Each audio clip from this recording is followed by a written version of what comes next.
Bonsoir, bande konange zanga mamluba, ça fait très longtemps. Hein, likambo ezate, j'espère que vous avez malamu, ngape na zamalamu. Na lingina lo pato bandana na ba événement uté kolekana ka ba sala ki bobe ngon déguerpillage, hein. Ba déguerpillage ki onde kwa kabilo kombone nani Zoe, ba bengana ki Zoe na ndako, ba bengana ki ye na lopango ya Gombe. Benga kambe kamusinga eza na ki bato baye pona ko défendre Zoé donc bato quand ya pe perdre mais raisonnement na bango bon maintenant na baka ba démocrate mitou et ça la ka bien te boka raisonnement na bango hein parmi ba défense ba présenter zanini Kabila donc Joseph a fait 18 ans au pouvoir à salaki charnellement contre ba mouvanciété. Est-ce que raisonnement na eza normal? Mutu alamu qui pas na lati veste na cravate ayepe devant une télévision nationale. Voici arguments présentés pour na ko défendre ou ko manifester contestation na yo pourquoi ba dégarpiller Zoé Kabila. Donc vous allez simplifier kasi le raisonnement dans un autre mot selon ba démocrate oyo po bango nde bazwaki bokonzi na Zaïre depuis 1997 ezalaka na maboka ba démocrate, you know, onga na bengaka demon rats, right? Selon leur raisonnement, un mal plus un mal est égal, I suppose, pour na bango est égal nini? I don't know, positivité? I have no idea. Nazo ba écouter raisonnement na veut dire quoi, right? Mais je peux aussi interpréter ça de l'autre manière, surtout de comment quoi les cas qui na TV a critiqué à l'objet aux acharnement politique. D'abord, il y a un monnaie longino aux Congolais, te aux Congolais, aux Congolais. Pour ceux qui Congolais, ceux qui ont un goût moka makila mkia ba Congolais na kata musisa na yo, hein? Comment yo ko sepela ba yiba biloko à l'État? Que ce soit les mouvanciers l'ont fait, that was wrong. Tokani. So, okoki ko justifier est wrong, na wrong mususute. Olobake parce que Joseph took no action, alors il faut te balancer long. That's not how the government's supposed to work. Le gouvernement n'est pas supposé yako. L'État normalement atambola ka bongo te. Tolandi, hein? Now, if anything, on doit se poser la question. Pourquoi alors Joseph alandelaki ba mouvancier te lokola bozali ko insinuer que baïbaka mais alandelaka bangote. Ça c'est une question où il fallait kutuboyo kasoni. Ça peut être parce que yemoko pe moyibi yango moi alandela miyibi pe misusu ezala kite. Ça c'est une hypothèse, ça peut être une proposition, une idée. Idée mususu qui peut être un peu plus acceptée par tout le monde et que ça prend un Zaïrois ou un Congolais pour poursuivre un autre Congolais en lui accusant de détournement de fonds de l'État. Veut dire, Mobutu fut un Zaïrois, Batunaye Bazalaki Bazaïrois, Laurent, quand il est venu au pouvoir, Asalaki Ba Oyo Zobenga acharnement, Abotolaki Bilo comme sur l'État, Apesaki Angokutu, Yekuta Salaki Onandenga Mabe, Abotolaki Ba Mapango ya Ba Mouvancier, Apesi Ango groupe ya Batumoko Bakotelaka Biso na Mboka, Natubuasa Natuba Boti ya Mbula na Makolo. Au mon niveau, yekuta botola kangote poison gisango biate kangoto apesa ngota na ba généraux yake ko pesa batumoko baza bambunzu milai bakotaki na mboka na tubwasa na tubabot ya mbula. Laurent l'a fait. Wana obosanyango lobite. Mais atozo lobate ko c'était non, ce qui est mauvais c'était de détourner le fonds de l'État. Encore une fois, ceux qui les mouvanciers l'ont fait, bazalaki na tort. Et ceux qui Laurent, tango akoti, alobaki de récupérer biloko à l'État, asengaki même na ba banque internationale ba gelé ba compte ya Mobutu. Boete na démarche wana salaki muta condamné qui était soki zalaki ke biloko ne kozonga na caisse ya l'État congolais. Poye yaki falaka changer mboka commandé Congo. Est-ce que oka kabisoto c'est la mantakao? Yo mona ka bato MPR bato ba Republicans to lelako basara ki biso de garpillage, j'espère de garpiller basara ki biso. We don't be lamenting about that. Parce que ceux qui te buka ki mebiko, te buka ki mebeko. Wete, well, it is what it is. Mebeko s'applique across the board. Et bibi no ba démocrate boza ba cry babies. Bolingo lela mingi vous les démocrates boza ba ta lamentation de Jérémie, hein? Oui oui. bolingaka koluka makambu me bokokaka kodile na makambo yango bolukaka te. Bamouvancier Laurent botola bango bamapango yo mona bamouvancier bazolela awa bazwa yango comme les hommes. We don't be crying like that. Look at them Democrats. Oh my gosh, oh my gosh, oh my gosh. I mean, Zoé combien de maisons? Really? Babotel moko zonge pas l'État. D'ailleurs, Jules Alinguet tukutunga na mona kaye suspect na mona kaye complice na ki moyibu esala na Congo. Parce que il me semble que de temps en temps il prétend y a ko poursuivre un voleur. Et puis si je te dis que ça ne sert à rien ba persécuter bango po babimaka na bango. You know? So apparemment mbongo na Congo elimaka na ndenga esprit. Po bakangi moyibi ata moko te na Congo wa détourner mbongo à l'état et ki afandi na boloko. So mbongo ngo suke bunga ka par quelle magie tokotuna bakoko. Po na ndenga logique boye mbongo ezobunga kaka. Nani azwaki eza mutu physique te. Biloko boke kuna na makala bokuti moyibi ya fond de l'état kuna na makala bazalaka kuna te. Formule ya Yezu ko bakako luke na tombe azalaka suku na te. Donc toyebi au moins que ceux qui toquent na makala, il n'y a aucun voleur, il y a l'état qui réside na makala. Donc kuneza le tombeau est vide. Hein, baloba pourquoi cherchez-vous les vivants parmi les morts? Pourquoi cherchons-nous les voleurs de l'état na katia makala? Bazalaka kuna te. Jules Alingeti naka nous dire siko bambongo ya lobake bungi. Ekendaka wapi? Soke limo kanandenga esprit.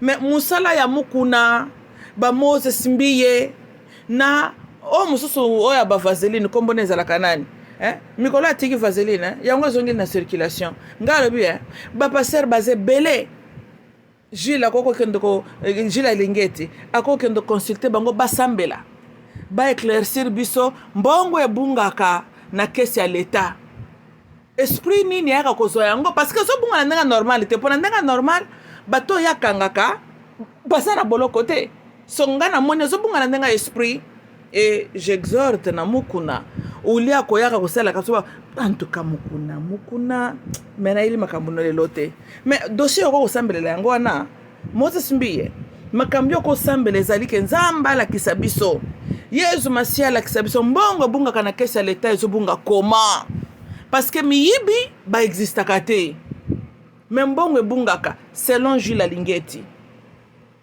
Mais tozongela batoye ya nani ya ba démocrate oyo ya ba nangambu siko ya PPRD. Ngai na lobi boy. Laurent azalaki Zaïrois congolais. Yango accusaki Mobutu Zaïrois. Ah bon? Tu sais que Diaye, lui c'est un congolais. Azo poursuivre batu bayibi mbongo ya ba congolais. Jules Alingeti congolais. Azo poursuivre miyibi bien que ba libéraka bango congolais. Mais il faut poser la question à Joseph Kabila. Pourquoi 18 ans, il n'a pas poursuivi les Congolais qui ont volé, que ce soit à l'époque de Mobutu ou pendant son époque? Mais je suis en train de dire ceci. Pour que Kabila l'andata sokalinga kabatu, il ne faut pas qu'on saute les étapes, mon cher frère. On commence d'abord par être Congolais. C'est là on commence d'abord. Tu dois être d'abord un Congolais. Pour na okende koluka Jules Alingeti à poursuivre un Congolais d'avoir volé et puis police congolaise a déguerpillé na kati ya Congo. Amen. Je doute fort qu'un Rwandais peut venir chez nous à porter les accusations contre les Zaïrois d'avoir détourné l'argent d'où? L'argent de Rwanda ou l'argent de Zaïre.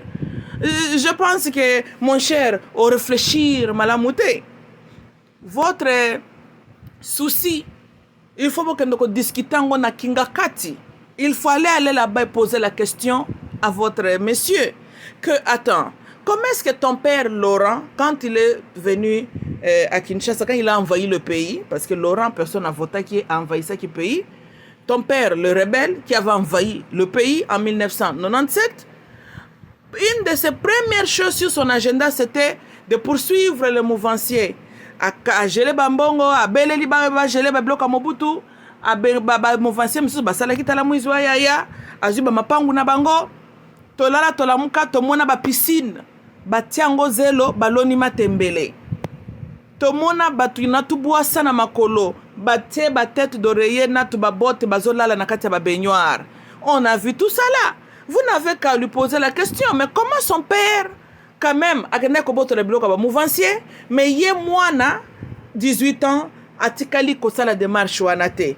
lui a coupé sa réponse. Pourquoi Landaki te bato bayiba ki biloko ya Congo?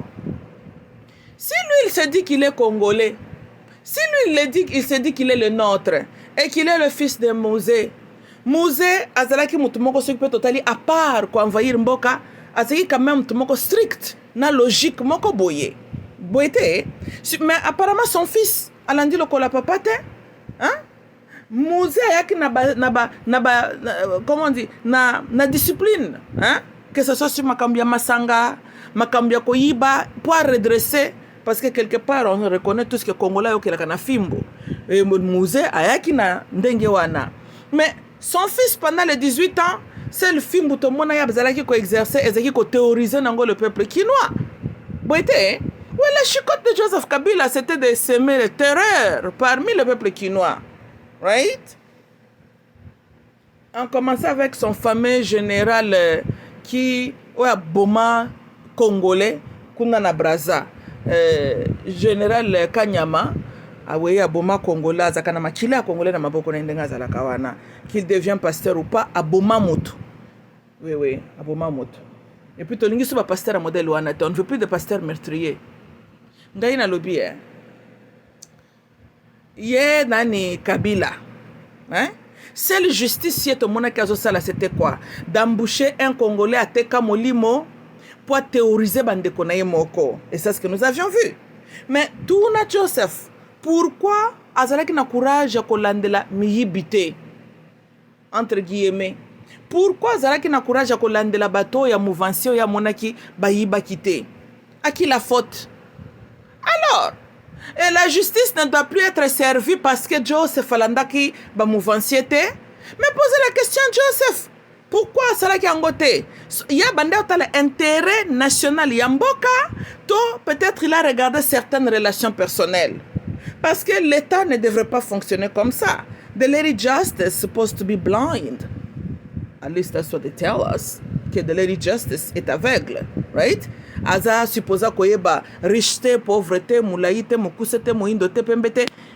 Elle livre seulement de justice. Boite, yangwana ba symboliza kaye ba zipike lamba na miso. Elle supposa ko tala couleur na yote, classe sociale na yote, ya talaka de justice, right?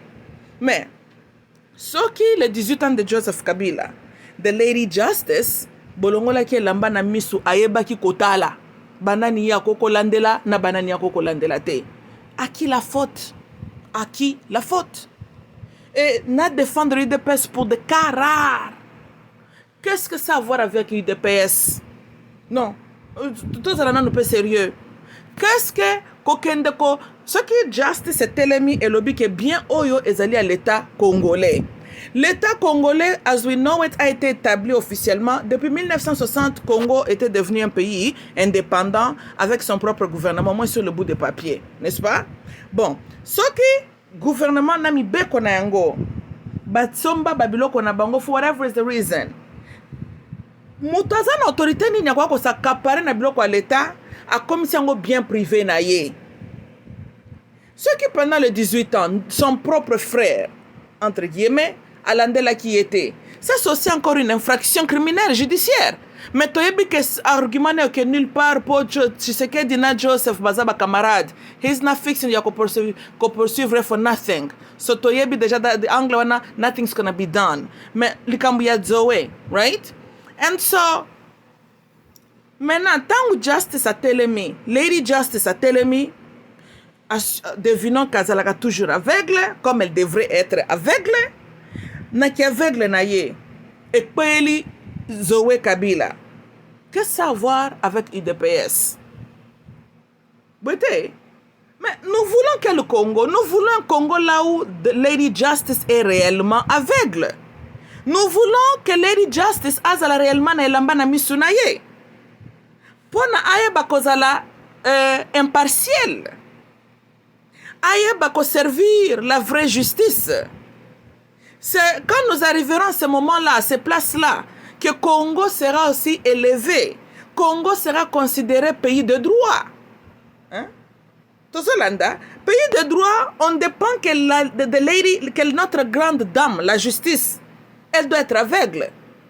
Boité, And so qui de temps en temps a commis moi aveugle lokola na ka oyo na asimbeli justice scale of justice ekweli zoe quelque part il faut pas koyo eza ba charnement lopango babotoli eza personnel ya famille Tshisekedi babotola ki yango bango bake kobotola to eza lopango qui appartenait na UDPS yango bango bake kobotola charnement personnel. Nous parlons de quoi ici?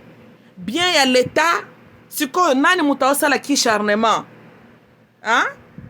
Ça c'est blague avec le peuple congolais parce que l'état est là pour représenter tout le peuple congolais. Et quand tu juges, mon cher frère, que l'État congolais ne doit pas récupérer ce bien parce que Joseph Kabila n'a pas fait son travail, right? We have a problem here. Et c'est ça, ce genre de personnes. Okoye la biso tala ba français belé na télévision nationale, mais raisonnement eza ko tengama. Mak bomoni biloko bomi mboka yango yo. Yango Lady Justice ne fonctionne pas au Congo. Parce que ceux qui se tiennent devant elle pour plaider leur cause, Mitou et Salaka bienté. Parce que je me pose la question, imaginez-vous Moutou Yalolenge Oyo, à Kepe devant la dame de la justice, pour présenter quel argument? La dame de la justice, on a fait à Zoé Kabila charnement personnel, on n'a pas vu Joseph poursuivre les mouvanciers, non, nous c'est charnement. Est-ce que c'est normal? Oza normal na Moutou Nayo? Peuple congolais, makamba boetika eve ya conscience na bino que notre justice azana musale bele akosala, que notre belle dame de qu'on appelle de Lady Justice, hein, elle est pas totalement aveugle.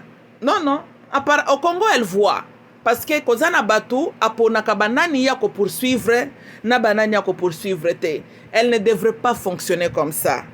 Et on ne doit pas voir un Congolais lativeste aya devant des télévisions nationales pour justifier un mal, dire qu'il faut que Kaoyo ya l'État est kende parce que Kabila. Wait a minute, tu as bien cité pendant le régime ya Kabila. Maintenant la question est pourquoi lui il n'a pas pris les démarches pour récupérer les biens de l'État.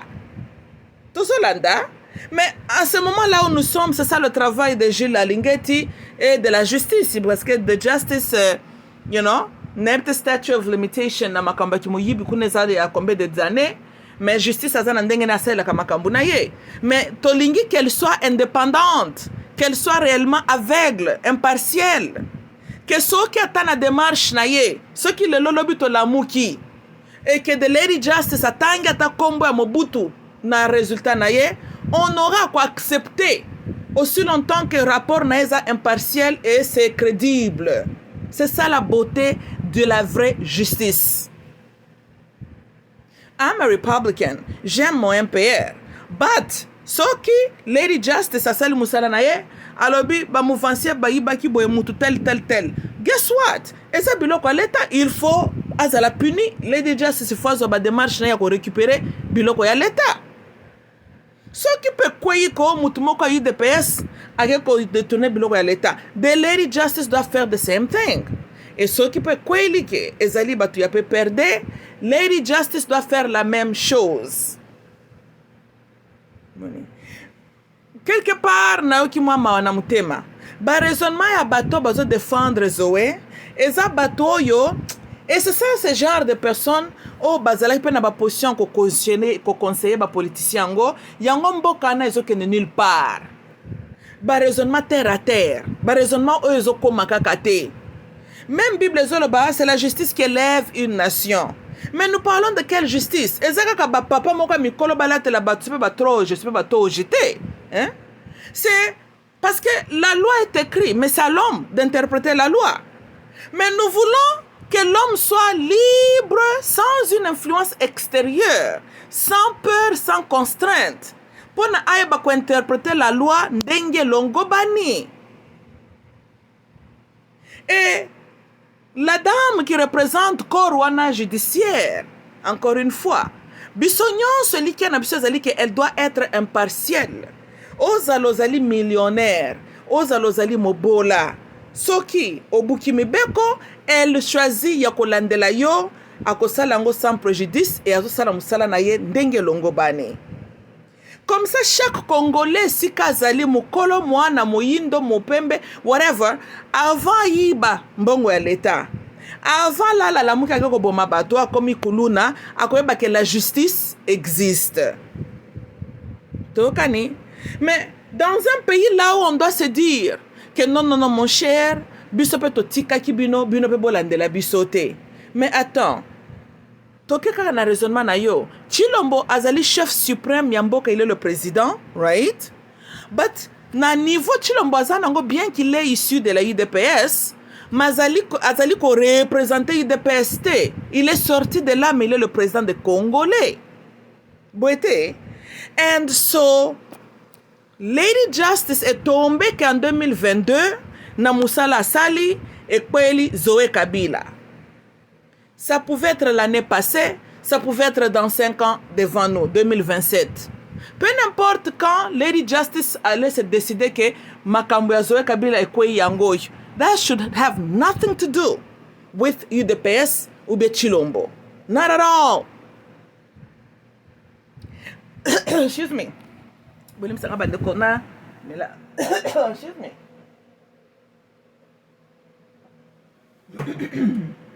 Excuse me. Ngalo bien. Mais quand on est toujours, comment on dit, on met la veste, la cravate, on passe devant la télé avec un cerveau primitif. On interprète le travail de Lady Justice comme un acharnement personnel. Il faut faire la part des choses. Tokani, ce n'est pas parce que c'est UDPS qui est là dans la présidence que Lady Justice a l'andalisusu batuya PPRDT, sinon elle sera accusée d'acharnement. Elle ne devrait pas fonctionner comme ça. Et encore une fois, ceux qui même attendent les lots, Lady Justice a bêti marche en arrière, a quelque picola pe ba mouvancier. We will accept et nous allons laisser le procès impartial et juste se dérouler. C'est comme ça qu'elle devrait fonctionner. Donc, Botika Makambouya, d'un côté, la justice doit faire son travail, mais de l'autre côté, vous voulez influencer la justice, vous voulez empêcher la justice de faire son travail. Ce qui est justice, il y a tellement, et acharnement personnel. Et ça, wait a minute, ce que tu as bien, Zoé, n'est-ce pas qu'il fut le gouverneur de Tanganyika? Cela veut dire qu'il était le premier citoyen Tanganyika. So, il doit démontrer de bonnes valeurs morales. As a governor. Ce qui a zoko sankapare na biloko à l'État, par quel droit? Ye moko mutu, conscience na ye. Aye bakite ko ya sala kiwana na mama eza manière ya ko voler biloko à l'État. Right? Why would he do that? Et puis il veut travailler na government. Il est là pour se servir, mais dans le gouvernement, ou bien il est là pour servir le peuple congolais. Ça, c'est un problème. C'est pour cela Mobutu a fait 32 ans au pouvoir, il a quitté avec 10 milliards de dollars. Joseph Kabila, 18 ans au pouvoir, avec presque 30 quelques milliards de dollars dans son compte. Moyibi, qui Moyibi? Tozolanda, Mboke ko avancer comment? J'ai toujours dit que Congo ne manque qu'à les hommes compétents et les hommes de la bonne volonté. Les deux là, ne ko avancer Mboka. Tout en respectant l'indépendance de la dame de la justice. Elle doit être... il faut y avoir impartial, hors tendance politique, préférence politique. Parce que président Kendaka, mais la loi, constitution, vos lois resteront toujours. C'est comme ça que ça devait être. Des petites lois, elles sont modifiées here and there. Mais tikalaka. Batu babotamaka bakufi bakei loi wane kozala mibe comme konzi kozala kana pendant beaucoup des années à venir ti peut-être un jour on ne sait pas mais as of now ezala kawana ça n'a rien à voir avec qui est au pouvoir ça ne devrait pas être lié na sens ya ke oyazana ki bokonzi yenda banda ko influencer non hein and so quand il faut ko exercer la maturité na raisonnement pe yanzela parce que tangu nani Zoé Ayibi de l'État congolais, Ayibi de ta bouche, de la bouche de ton enfant, de la bouche de tes voisins. C'est ces gens-là qui lui l'a volé. Il faut qu'on réfléchisse malamo. Quand on détourne le fond, il y a l'État, le bien l'État. En fait, ce qui réellement sont les victimes, ezali yo, ezali bana na yo, eza bakoko na yo, eza ba voisin na yo, ba cousin na yo. Nde bato yo Zoé ayibi. Zoé ayibi lo kata mon côté de la famille penani personnelle ya Tshisekedi. Pas du tout. Donc Tshisekedi pas koka donc toba akoka ite parce que na cas oyo lui il n'a pas son empreinte là-dedans dans cette situation oyo. Tozolanda encore une fois bobo zaka maele tena mutu bolo bateko elle défend po azande kone muluba non et puis des personnes nazo kota makamna bango pa wakalate. Tozolo banani likambu ndenge ezali.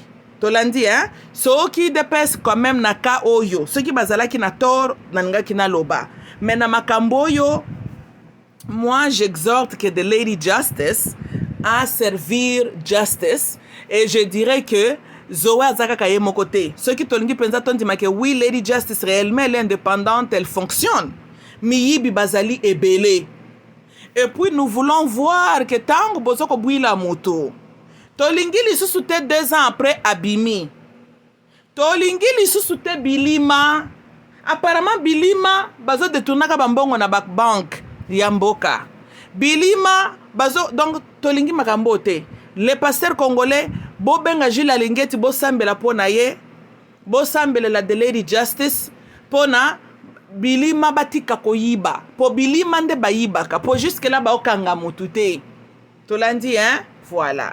Donc, mon cher frère, Vital Kamerhe était humilié ici à la vue de tout le monde.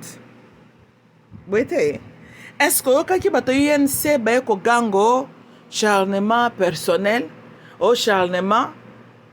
Boyebi banzembu ya ko se victimiser na makambo boza ba victime te ezo bimisa bino ba petit cerveau ezo bimisa bino race ya ba moko primitif. Est-ce que c'est normal? Mouto détourné building ya l'État. L'État a tellement récupéré biloko na ye yo lobo eza IDPS c'est ce pouvoir. Wait a minute. Bon, ce que c'est que bezo salama pendant pouvoir oyo. Well, Lady Justice should have been doing her job. I mean, on doit continuer la justice congolaise depuis qu'elle a sala comme ça n'était pourquoi. Mais au moment que ezo zonge la kaka ezo refléter kaka mal sur votre Kabila là. Et c'est que quelque part, pendant que lui il était président 18 ans, c'était du jungle parce que Zoé c'est son frère. Et ça peut s'abienter. Donc avant que les collègues na TV quoi défendre une bêtise, il faut que la bêtise au défendre et apparaître comment? Ici c'est son propre frère que le gouvernement Bazoloba a sa campara qui n'a bien l'État. Maintenant lui Kabila fait 18 ans au pouvoir avec des milliards na compte. Sa femme, une fois été interceptée avec des millions à ce qu'elle n'a pas Panama. Même chose avec Janet Kabila. So, cette famille-là, elle est toujours, elle s'est retrouvée dans le radar et la justice sous contexte que Bazo Yiba, bon, elle est congolais. Et encore une fois, la justice congolaise n'a pas poursuivi. Normalement, la justice congolaise doit poursuivre la famille Kabila. C'est une famille qui base à la sous-investigation criminelle. Mais, comme j'ai dit, justice ya Congo, elle est aveugle, mais des fois, elle a kapena misu ya komona, amonaka. Tozolanda. And so, I mean, it is what it is. Elle n'est pas aveugle, on aurait souhaité qu'elle soit aveugle pour ça la musala na yendenge longo bani. Mais, apparemment, ophthalmologist, ka Lady Justice na Congo ba lunette. So, elle a les yeux de voir. Quand tu es l'homme puissant, elle ne te touche pas. Quand tu as certaines relations, elle ne te touche pas. Eh bien, malheur au petit peuple qui ne peut pas espérer grandes choses dans la justice ezali na Katia Congo. I mean, it's justice, comme je dis. Ezali very partiel. It's justice avec les lunettes, you know. Et le petit peuple, c'est que bango bako kima ipai ya nani. Bango bako lele pai na nani. Pombongo bandek na 18 ans Kabila, mbongo ko sel sa ba élection bandeki ko zalate. Peuple en était en otage. Peuple en azalaki ata na liberté ko choisir son leader te sous prétexte que mbongo ba élection ezali te. Foule partout. État social à peuple en azalaki non-human. Et mbongo bandaki komona na te mbongo ezaka na ba compte ya batu privé. Et ce peuple-là, ce pauvre peuple chinois, oh ba beli ba typhoïde na ba malaria, pour na ba salité, hein? Lady Justice azalaki yo mpona kokanga bato bazo détourner ba fond po ba camion tokaka po poubelle esala mosala na yango. Nani azwi bambongo ya ba camion wana? Nani mutu azwaka bambongo ya koya kosala ba makadam na babalabala? Lady Justice azalaka wapi? C'est le petit peuple là mutu balalaka balamuki na babalabala foule tondi partout. Où dort Kabila? Na kati kinga kati na esi na ye just well done na ba travailleur ba sukolela kaendako pas de poussière azope mampepe ya kitoko, n'est-ce pas? Mais le petit peuple là que lui l'a géré pendant 18 ans. Au moins na babalabala esika bango balamukaka batambolaka babimelaka. You see them streets? Kabila ko fanda na ba condition bongo kinga kati ezo reflecter image wana. Alors soto yebi déjà que Azerès de Lady Justice azana batuna ye ya defendaka. Mais elle n'est pas là pour servir le peuple congolais. Là, c'est donc ce qu'on y est pour défendre le peuple congolais. Là, on sera d'accord avec toi. Mais quoi qu'on défendre cause y a la katamoko une espèce d'un incirconcis. A wuta ce qui peut wapi. Aye na mboka na biso kantu chana na moko boy kinvi. Aye ko yiba. Aye ko sa kapare na biloko ata koko ne kuna na Rwanda jamais linga kata tonga. Akoka kata ko lota ngote. Hein? Peuple moko primitif ba utaka ce qui peut wapi libaku ya la vie chance loko pamba il s'est retrouvé na kati ya paradis autrement appelé terre promise le Congo Zaïre, hein? Ale yo Zaïrois mutongo na zoko tala zoko défendre na TV un espèce d'un pauvre malheureux moko boye. Tu n'as rien bénéficié na kimoyibi ya batuana pot ba pesho tu ba miette alo ye zoko défendre loko ezata na nzelate. Comment est-ce qu'un étranger peut venir chez toi? Aya zoko piller yo, hein? Bande kono bazo baluka na balabala ba foule partout, hein? Je suis même surprise que nan bino bo beli ba Covid-13 était, hein? Pour Covid-10 ça ba bloc respiratoire était. Foule ezana kata Kinshasa wana, il fallait que bino kutubosa la science asika. De l'autre côté, on Covid-10 ou même na Zaïre na Kinshasa Covid-10 même kuna Covid-10 ko fanda te. Salito eza kuna Covid-10 kimi na ye azongene sika ya malili. Mais na kamwa kota ka pena kinga kati te po kuna pe ba climatiser ezali. Kuna zokota te. Ndenga na za koloba, yo Congolais mobimba. Groupe ya batu moko bo ben circoncis ba kote lio na mboka, ba envahisseur. Les Congolais, nous oublions l'histoire rapide. Race ya bakabilo na bazoe. Toyebelaka bango wapi? Where the hell are they coming from? Tuntu chana na moko bo Laurent utaki kozwa s'occuper wapi? Na groupe wana tu bakotelaka biso na mboka seul Congolais alaki Laurent. Bo avec Ngandu mabomaki Ngandu, il était resté. Na ba James Gabarere na ye, na ba tout des espèces de homo sapiens moko bo tuntu chana na moko bo bayena tu boisa na makolo, hein? Bayena mboka na biso bakomi ba patron. Yo Congolais, hein? 20 ans après, au télémino pena ba veste, au télémino en train de les défendre. Oh bazo sala Kabila charnement. Zowa zaka mwana ya Kabila. Te lobanano.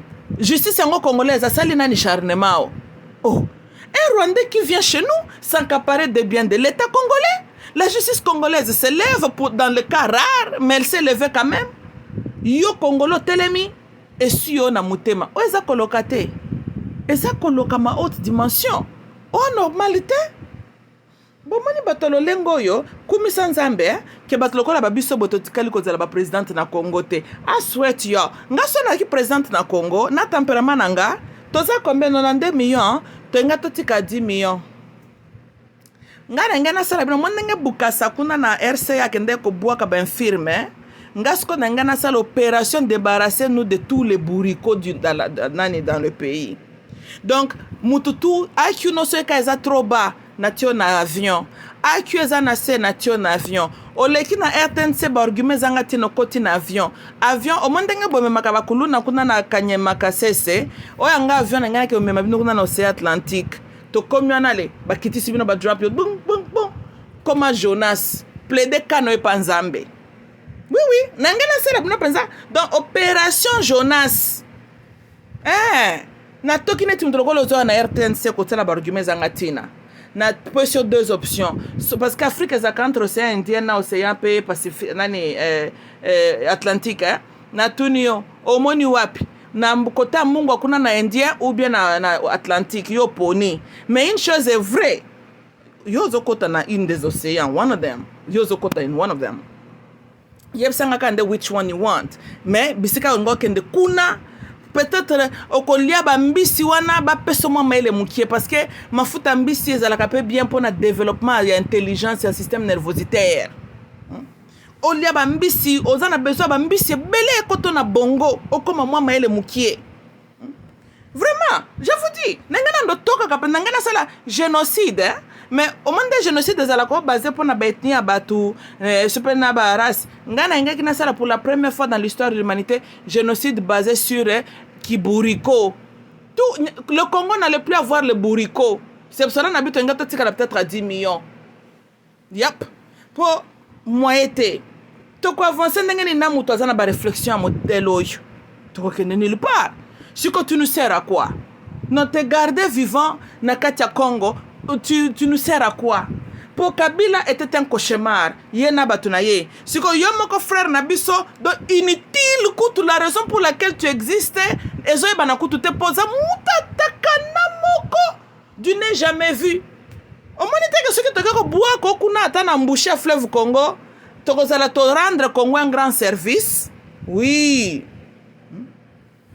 Congo est victime y'a ba Congolais qui trahissent leur pays. Yo za traître. Tu défends cause y'a un étranger qui a volé les biens de ton pays. Donc, yo, zali ko c'est inutile pour nous. Oza mutu faut pas que ndoko bois ko kuna na mboucher fleuve Congo. Yo na bangando bo solo la. Pour yo na batu bo solo bien te. Bangando na biso ba koma mal nourri. Ndambu kabila ke ko tia kuna na kinga kati. Misusu bazana bazo kufa na nzala. Mutu lokola yo.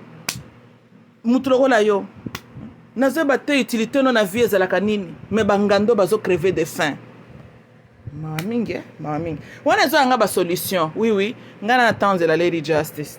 No, she be taking too long. She takes too long. Yup. Shoot. Ngai president ta Congo wana. Lady justice en tout cas loka koko excusez nga. Ngande mutakwa ko landela kangai pona ba génocide o bia ko landela. Ngande lady justice kwa ko landela. Pour un génocide, pour le génocide basé sur les... Donc, on a bourrico. Et puis, on a tous les professeurs. Moi, on a une classe. Bonoté combo. Chaque fin du mois, on a tindi batu. Bakei na école bazu kaye. Joseph Kabila, les cowboys. Zoé Kabila, les cowboys. Dans tous les batatakana là, baleki, na yope mutoza na RTNC ou leki. Get together, you all together. Allez, océan Indien. Semaine prochaine, naël sous kotanga. Kaka ndengwa na tozobo kabinoka malem. Ti, je vais me débarrasser de tous les bourricons na kati ya Congo. Toti kala na biso ndambu, ndenge tozalaka. Vers le temps ya indépendance et puis to bandela lisusu ko reconstruire mboka na biso. Oui, to komi pe belé puis belango. Amen. Ceux qui battent motloko et puis komona mutaboko, mona zata na bana 5. Ça, ce n'est pas gentil. Ce n'est pas gentil. Il faut pas que nous castre yo. Oui, que les bourricots aiment trop engendrer les enfants. Malamouté. Il faut l'ingamboga na yo. Nalobele la IDPS. Les journalistes de IDPS. Tala. Bino, boebi, n'importe ce qui vous a normal, hein? Bon, monte que vous êtes sous-crédible, Kakabino, Fati en danger. Fati empoisonné. Kakabino mikolo bokom comme ça nani Poutine a attaqué la Congo ba arme. Bino n'habite IDPS. Et que pour un grand politique nani parti politique comme IDPS, certainement bon la kisibiso que vous êtes un petit. Donc IDPS c'est kambami na ba petit homme avec de petits cerveaux. Na bandina na likambu ya poison. Est-ce que vous vous rendez compte? Tant bozolobo Fati empoisonné. Bozo beta masolo nini. Mutu tangolo ba makamsu se puis oye kope sa news officielle. Il faut tala ozolo ba bloko nini. D'abord yo moni poison zani na za fanta ucho somba ngo na magasin to eza koka. That's one. Number two. Bozo bimisa que Chilombo sa ceinture est faible. Parce que batendre na poison comment? Tu as vu que ça n'a pas les nègres n'est pas empoisonné.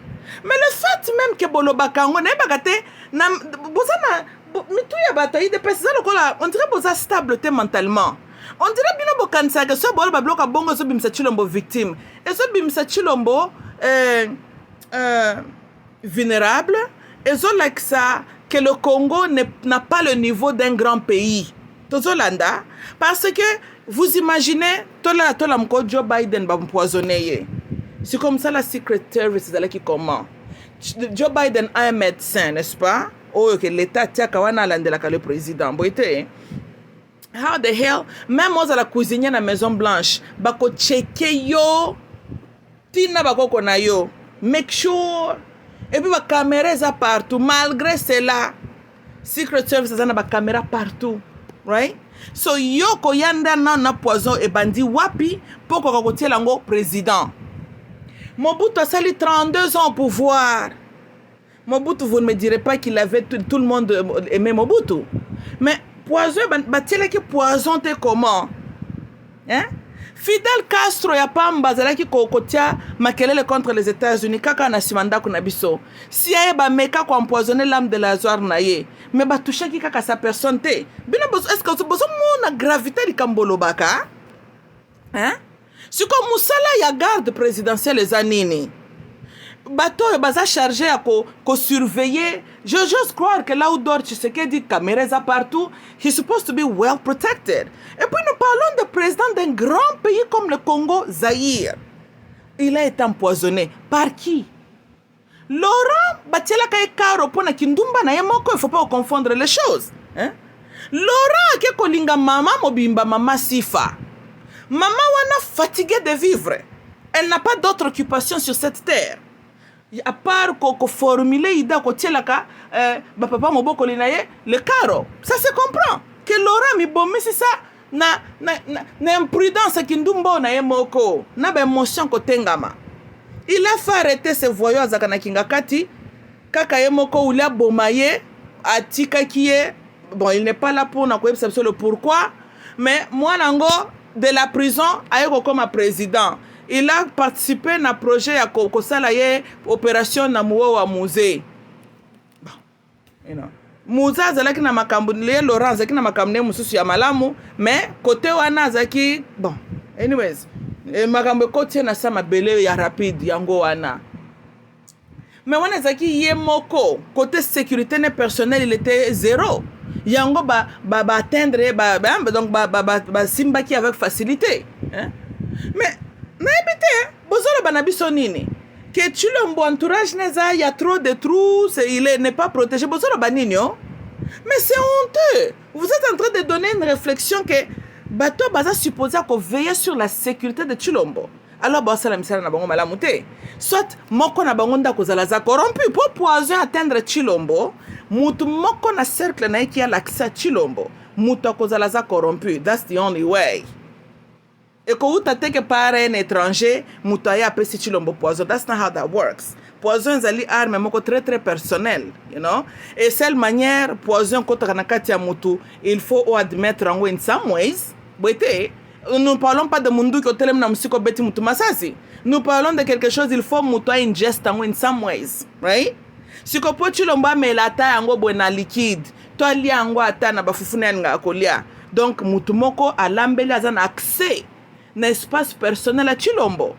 Mais nde mutu elboso sikabino bokotala, n'est-ce pas? Si ko zo ko ela kabiso na ba TV Chilombo po empoisonner, what the hell? Po mitu esa la bienté. Ba lokoti bino s'occuper wapi? Oye opesaka basango na yo, ulotikala IDPS. Au moins tellement petit journaliste na bino balingi lokuta mingi que mukolo ezali bokozala bozolo ba makamba solo mutakozone bino sérieux azate. Bozo kanza que quand vous exagérez, babiloko na bino non. Bozali ko beb sa crédibilité na bino moko. Fo boye binga na soko mona un des problèmes hein. Ezapo bobenga ka fachi, oui. Comme bwana fachi ezo rendre master na bino. Voilà. Alors bozo bo sanake officiellement za président mokonzaza muninga na yote. Bon moi ne sais qui bobanda benge président moi mbala moko eza na formalité quotidien boninga ki bozala na respect. Maintenant bozala ba fachi béton. ndo moni bolali bolamuki olali olamuki oloti poison oye osali émission Fachi en danger empoisonné Paul Kagame veut faire ceci avec Fachi. Est-ce que vous vous rendez compte? Un petit pays comme Rwanda jamais vous accuse les États-Unis directement. Pourquoi? Mais vous lâche. Le vrai ennemi du Congo, c'est qui? C'est les États-Unis, c'est la France, c'est la Belgique. Mais bolinga kotanga bangote et chaque fois bozo matisa katuba kafar moko ba Rwandais. Bozo pesa bango na bien que sera Rwanda sans appui ya ba Occident, hein? Que sera Rwanda? Rwanda azana ba armement nini? O ye moko ko sala face ya Congo Zaïre. Non esprit a bien. États-Unis, France, Belgium va se retirer. Rwanda peut vraiment faire face au Congo Zaïre. Nabutu to na moi. Bazoko flak ma pekana bango parce qu'ils ont le support. Il y a des pays qui sont là pour piller le Zaïre. Right? Alors, et puis, bomoni, ba professeur à histoire na Congo na ba cours civique. Il faut pas longola bino. Bomoni pourquoi bato a IDPS bana ba raisonnement côté ngama faute eza pa ba professeur na bango. Congo na États-Unis la relation ezoko dater de siècles et de siècles. Eza lokola masolo ya Hérode na Jésus. Tokani roi Hérode descendant ya Edomite qui était Esau, Jésus descendant ya Jacob, Israël. Tolandi, hein? Naye ko élaborer na solo na lelo te, mais vous allez comprendre pourquoi Hérode azaki ne tawana panique na naissance ya Yesu. Ya azalaki roi, azana mapinga azana nyonso. Mais ka mwana moko amukia botami na ndako bibwela bangisi ye. Mais atabalobi le futur roi ya ba juif. Mais yo za roi, cela veut dire que c'est ton fils le prince ou bien ta princesse, ta fille princesse ndako remplace kayo. Siko soki ye zo botami na des entrailles yo ko paniquer pour na nini. L'histoire ezana ndenge et se développe il y a certains paniques et ko kita de génération en génération, il faut que talaka toujours et bandeli. During slavery, on avait pris beaucoup d'esclaves from the Congo Kingdom, Niger Congo, ndenge boyebi. Bayena misusu awa na mainland, misusu bakenda na ba Haiti, na ba South America kuna. Tolanda so ya cette histoire là entre les États-Unis et Congo. Tolanda na kwa englober na ko tiate ko royaume Luba, royaume Lunda na teka ka royaume Congo pour na kwa englober parce que tous ces royaumes là ont connu un effet esclavagisme là. So c'est là où notre histoire se date. Tolandi hein. Maintenant, nous avons aussi que les États-Unis, surtout des Demon Rats, bako lingate que les Noirs américains ba reconnecter surtout avec le royaume Congo. Tokani, dena qu'on allow that. Encore une fois, botanga na no lisolo ya King Herod na Jésus Christo. So les États-Unis asa toujours na position na panique contre l'homme noir en général et quand il s'agit du Congo surtout à cause de cette histoire. Bozo ba même bayaka na esclave pygmée awa na Virginia batie na musée pour batubaka kotala ke lokola makak. So there's a lot of dark history entre royaume nabiso na Congo mabelo to bengi le Congo et le peuple là ban centre nabiso and the United States. Tolandi hein. Bien sûr, c'est les États-Unis qui n'étaient pas le seul pays qui était engagé dans l'esclavagisme. Ouais, dans la Grande-Bretagne was in it as well. Mais encore une fois, quand nous parlons of this particular kingdom, Royaume Luba, Royaume Congo, il y a une relation directe avec what was happening here, au siècle passé. Maintenant, il me semble que le blanc américain, Bayebi Lokowana, est celle batubaza ignorant de cette histoire-là, d'où vient, pourquoi les États-Unis n'esprit bien jamais bako linga Congo et la développer. Celle batubaza ignorant ne Lokowana est surtout bato ya ba démocrate yo, des Demon Rats na bato yi de peso bazali. Bozo ye bate, parce que boza comme que Joe Biden a lobby, États-Unis ba lobby. Mais tout n'a pas ça kamala moutin. Bakoko Nabino ba traverser l'océan Atlantique, le bateau qui les traversait appartenait aux soi-disant les faux juifs yo. Oh bino, oh la Bible dit celui qui bénit Israël sera béni. Siko yo ma belle sika tout te tient là où coule le miel et le lait. Yo bengi ma belle wana nini. na mutu na yo comme ce qui peut roi Léopolda lobaki, it's just Congo, it's just Africa. Alors aux hommes Africa loko la place moko ezaka kapasi ce qui peut nini aux un pays désert qui ne produit rien. Israël oyo existe c'est grâce à l'Afrique. Yo Congolais surtout batoyi de personnes batama babe oyo bandokyo ba buriko académique. Bozui un pays qui dépend de Congo, de Angola, bokomisi Ango pays de Dieu et bino seconde pays anani ya satana mitu esala kama la moté kozanga koyeba votre histoire yango bokendaka kobetela ba ennemi na bino maboko yango wana bozali ko dépendre kotala l'ennemi na bino ayela bino solution boza pekaka na bongo komona teke wuta bobanda ko benga ye solution ya kate. Histoire à Congo, les États-Unis toujours là dans l'ombre, que ça soit qu'au commander l'assassinat de Patrice Lumumba, que ça soit qu'au établir Mobutu, que ça soit to get rid of Musée, Laurent, que ça soit même la création de Tshisekedi. The United States est toujours là, encore une fois, surtout vous les démocrates. The Democratic Party n'a jamais plaidé cause surtout à Bissoba Noir. They've never done that. Tozolanda.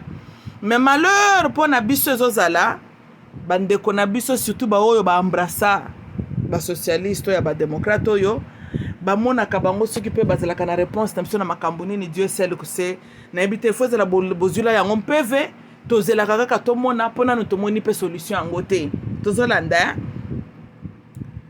And so c'est ça le camp yango boko mona même c'est les États-Unis qui était le premier pays à reconnaître Congo en tant qu'un pays. So it's one of those. Et ça, en réalité, nous avons une relation, il y a love and hate. Il y a une histoire sombre qui nous lie. Et cette histoire-là, il s'agit de sang. Tolanda. De l'autre côté, l'homme blanc aussi américain, qui est à la tête en train de représenter le système occidentaux, bien sûr, les États-Unis officiellement de grande puissance, dans un état de panique. Certaines vérités ne peuvent pas être exposées. Certaines, même sujet et réparation, et tiens, kabango très mal à l'aise. Bako futa how much? Tu l'as dit? So, I suppose, je suis en train de dire que UDPS, si seulement, bozala ki kozulapso ba journaliste un peu mieux instruit, ça serait une bonne chose. Bakoya kopesa biso information correctement. Non pas qu'on exagérer makambo, bango bazo kanisa que eza bien habité c'est quoi leur pensée, mais au kobe sa crédibilité à partir de nos politiques mobimba. Parce que vos petits chroniqueurs là, malheureusement, ils aiment parler au nom de partis politiques et IDPS. So, eza lokolo moni ce qui l'okute le kimingi, ezali na adverse effect. Quand on exagère une information, quand on corrompt une réalité, right? So, et le cause lingo atteindre wana, the opposite of that sera accompli. Tozolanda, parce que là maintenant vous n'êtes plus crédible.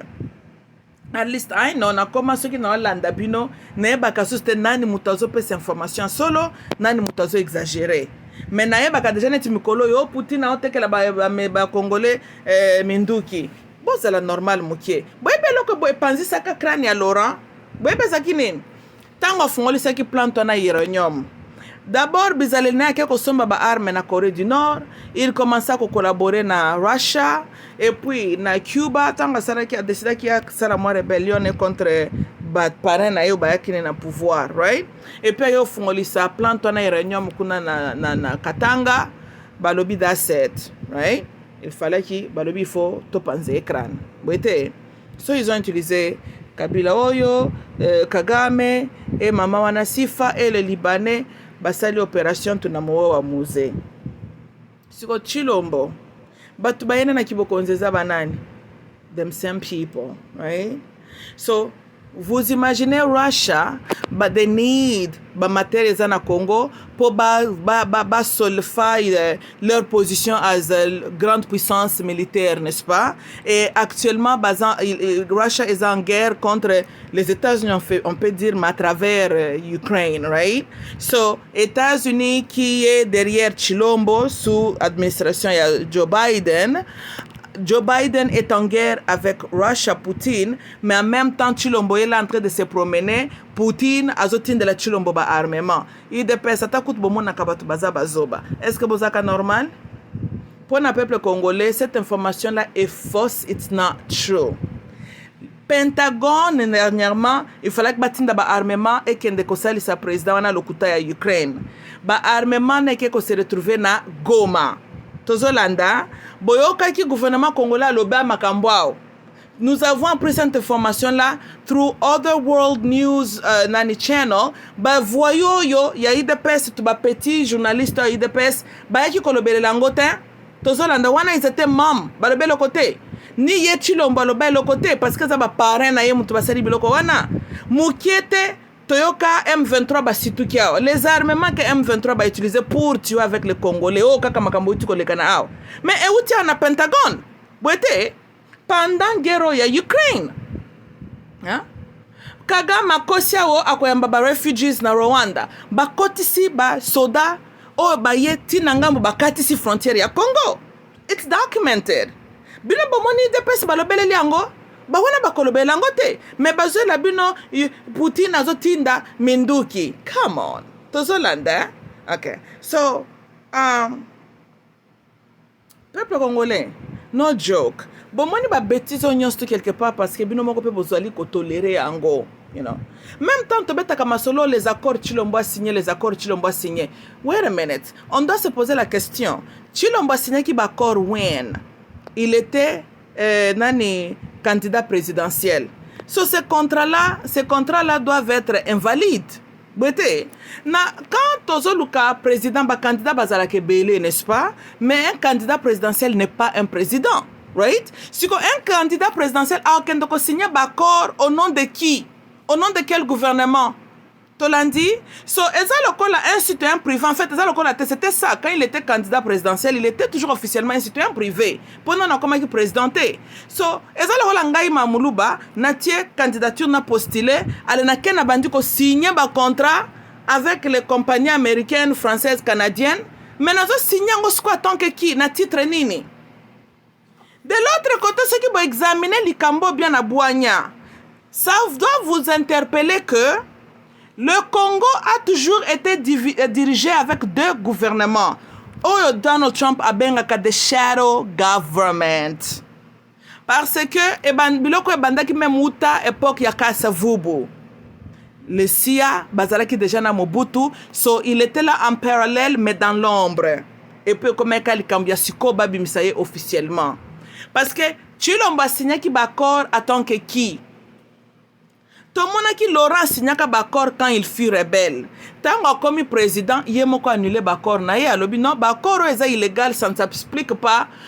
D'abord, l'accord est Kotengama, et puis il qui rebelle. Maintenant, il est président, retourne à la table. Si voici ce que le Congo est en train de demander. Il a comme il rebelle. Tozolanda, mais Chilombo, yetanga kena Nairobi, na Vital Kamerhe, bake ko kana kuna na ba américain na ba canadien a signé blo ya signaki. A signaki en tant que qui?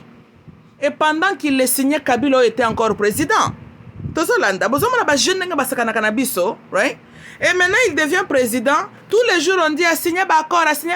Les accords là ne sont même pas legit. Parce que Chilombo, tant qu'un candidat présidentiel, a signé côté au nom du gouvernement congolais. Mais vous acceptez être pris en otage par les accords illégaux signés par un candidat présidentiel. Mais pourquoi pas Moses Katumbi avait signé le contrat. Pourquoi pas Jean-Pierre Bembe? Pourquoi pas tous les acteurs là que nous avions vus à Genève? N'est-ce pas que Bazalaki ba candidat présidentiel? So chacun de maintenant devrait signer des accords. On doit honorer ces accords-là. Ou bien accord Mboke Tambola Masiko selon ces accords-là. Non. So why ya Chilombo nde affecté Mboka? It's the parallel government. It's the shadow government. Encore une fois, quand vous allez ouvrir vos yeux, tant que vous comprendre réellement les écrits sur le mur, vous comprendre ce qui se passe, nde mboka wana ya solo toko avancer. Et à vous qui sont là, qui êtes là, pour comment on dit, que gonfler rôle ya Russia, que ce soit les États-Unis, malheur à vous. Et cette mentalité, il y a des esclaves mentaux qui gardent ce pays-là nassima. Tozo avancé d'abord, bozali kopé sa false information. Oh, Donald Trump a bien quoi fake news, you know. Chilombo n'est pas empoisonné. Russia a zoté que la DRC, mundu qui est à mon côté. Je pense que DRC n'a qu'à poser la question à son parrain Joe Biden. Comment est-ce que vous avez signé vos accords? Mais Pentagone a envoyé les armes qui s'est retrouvé entre les mains des rebelles. Je pense que Chilombo a beaucoup de choses qu'il peut entretenir au téléphone avec Joe Biden. Et quant à vous, les faux chroniqueurs à IDPS, soyez un peu sérieux. Et à IDPS, conseil gratuit, mais conseil constructif. Boluka batu normal, bayana information. Il peut aussi arriver qu'un jour, vous critiquez quelque chose que UDPS, le gouvernement Chilombo a fait. C'est ça ce qui va vous montrer que... Parce qu'un journaliste est supposé d'être neutre. Binobo comme le propagandiste en fait. You know? Bozo ya kusuko pesa batu sangote. Bozo ya en fait na anglais ya bozo salande propagande. Ya ko défendre kaka makambu ya Chilombo. Mais vous êtes aussi nombreux. Soit bo pona mutu moko émission moko toyebi ke musala na yango wana. Tolandi hein? Et puis bo poni sikoyo journaliste moko neutre. Oyo pe mukolo mususu ayepa lobi ke Paul Kagame yambaki bato bibundele pa na ye bato wana ba se retrouver na kati ya Congo. Ça, c'est ça makambo ko yebisa biso. Ulia ko monta ka ba mensonge ya makambo qui ne sont pas réels. Et tant bozola ba biloko ndengwana bato ba raisonna ka bien te bato ba betela ka bino ba maboko ba fanda kana bazoko ndima biloko bolobaka. Na mitu na bango pe bakenda kana bandimi. Mais hier ici vous avez critiqué Poutine. N'est-ce pas que Boloba qui a bombardé maternité? Poutine vraiment mutuwana quel mutu? Azala ki mutu mabe hier, n'est-ce pas? Donc bozomona batumoko sans position. Boza batumoko lelo bolobi boye le contraire de ce que vous avez dit hier. N'habitez hein? Et c'est la raison d'ailleurs. Un des cas typiques qui a Koloba que c'est parce qu'il dépasse au pouvoir et malheureusement le pays est pris en otage. Nous sommes subjugated. Il y a Kolanda Vokoneri parce que bozaka ni cohérent. Bozanga position hier Poutine azalaki mutumabe lelo yenda kwa kote ke la bino minduki. Mais votre Chilombo est le fils spirituel Yaba belge, son père a travaillé dans le parlement belge. C'est ça l'histoire de son père. La famille Tshisekedi est au lit avec avec le royaume Belgique. Et la Belgique, basa lokola la bouche, le nez des États-Unis sur ce qui concerne la région des Grands Lacs. Sikoy, qui ne sait pas que le Congo est pris en otage par... En fait, c'est les États-Unis maintenant en train de faire un cauchemar autour. Na Belgique, na nango yebelo kwanate. Et que Chilombo a représentant na bango. We all know that. So, please, okay? Boya kweb sabiso c'est que nous ne connaissons pas. D'abord, ça c'est un, we'll appreciate that. Number two, boya kweb sabiso makambo eza nanzela, makambo eza livré. That too, we will appreciate, you know. Le reste, bande konangai, ezandenge na otiko loba, bo fungola misu, tolandi, hein? Voilà. Bo telemena likambo, ba accord. Non, eza lokola, quand on a pris les esclaves, bazo c'est la base de l'émancipation. Mais natang bazo yibaka bango de l'Afrique. Bakomaka mukanda nini na Afrique bandaki kolakisa ke yo mutu mwindo toteki yo totopesye pa ya Mr. Jackson. Ezalaki quel mukanda?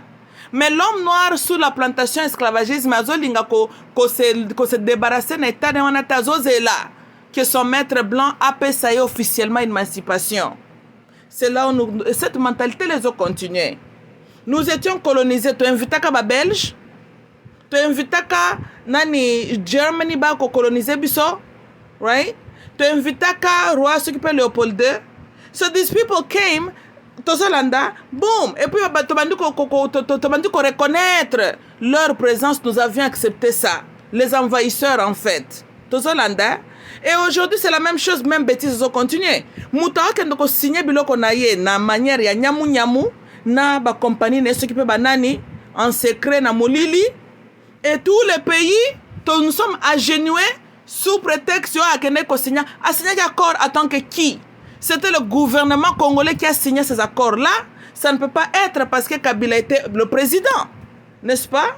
So, c'est que Chilombo a signé là-bas à Nairobi avant December of 2018. D'ailleurs, avant January of 2019. Tant après que je peux serment. Tout ce qu'il a signé avant, shouldn't matter.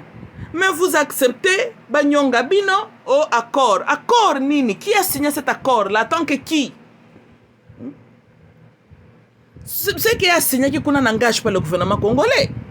Alors, ndana so bakel photocall sa makanisi total makamdenge zali botika babiloko yango bomona ki pendant des siècles to fandi kuna na plantation ki bo umbu tozoze la lettre émancipation mais ce que lettre elle qui tang bateka ki biso wapi yango mais tozela ki émancipation lettre est justifia ki que to invité roi Léopold to invité nani se ba Hitler na ba Belge ba coloniser biso ba lettre wana. Mais nous avons des signatures qui ont pris lieu par après que nous avions été envahis. Et nous avons accepté cela. Et Tozeli Tiba accordé biso l'indépendance. Come on, man. Come on. Et le bata Kanye West que slavery, pendant 4 siècles, 5 siècles, il lui semble que c'était par choix. Il était critiqué par les démocrates pour Bazakamaele Mingite. Mais bon, il a parlé, c'était très profond ce qu'il a dit. Qu'on continue, qu'on a toujours sous-titré la Bamindele, maintenant c'est par notre propre choix. Qu'on a l'esclave, pendant tout ce temps, tu es un esclave par ton propre choix. Avant yo va déclarer esclave. Wapi papier légal, le PC l'égalité, yo l'esclave. Mais what the hell, au fond, Dieu n'a là, émancipation. Tu es là parce que tu veux être un esclave. Kaka ndenge bo misona bazaki na Israël, Égypte, mais na Égypte, Israël est en ma mer Méditerranée, mais Bazeline de Mose ça ko libérer bango. Attitude wana longwe na binote, yangwana na 1997 bobengi Laurent votre Moïse a ko libérer. Mais vous êtes en Israël, ce que Mose ça la nini. Aya la bino ce ko ba égyptien. Kasaeli bino ba rwandais. Vous vous lamentez pourquoi? Vous êtes déjà dans la terre promise. Oh Mose ça libérer biso. Bozo libération ba bande ko lukano. Un peuple inconscient. C'est ça ce que ça veut dire. Moses s'abimisa kibino d'une terre étrangère vers votre terre à vous. Mais comment yo dans la terre promise os réclamé Moses? Aelio ba pharaon na ba égyptien. C'est ce qui est arrivé na Congo. Et ce qui va continuer boye. Mbalo ba ko nyonga biso kaka na kati ya Congo wana. Oui, ba ko mba biso sus nulle part. Mbalo ko zela kana kati ya Congo. Ce bo continuer na kibuzobo na bino wana. Ok, bande ko nangezelenga mamuluba, je m'arrête là pour aujourd'hui. I love you all. Bye bye.